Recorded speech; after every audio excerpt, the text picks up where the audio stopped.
আসসালামাইকুম ভিউয়ার্স, আপনারা এই ভিডিওর মাধ্যমে জানতে পারবেন বিভিন্ন প্রজাতির মাছ একসাথে রাখলে কি হয়।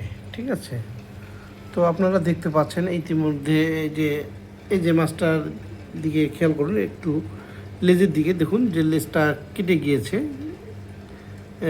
দেখুন, তো এটা সাধারণত হচ্ছে এই যে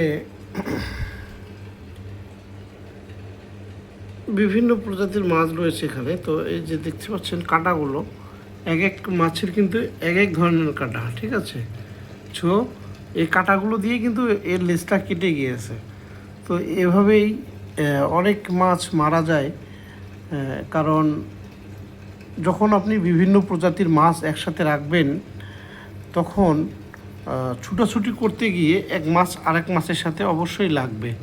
ঠিক আছে, তো সেক্ষেত্রে আপনার মাছের ক্ষতিই হতে পারে। এজন্য এগুলো থেকে আপনাকে, যখন আপনি অ্যাকুয়ারিয়ামে মাছ চাষ করবেন তখন অবশ্যই চেষ্টা করবেন একই প্রজাতির মাছ রাখার।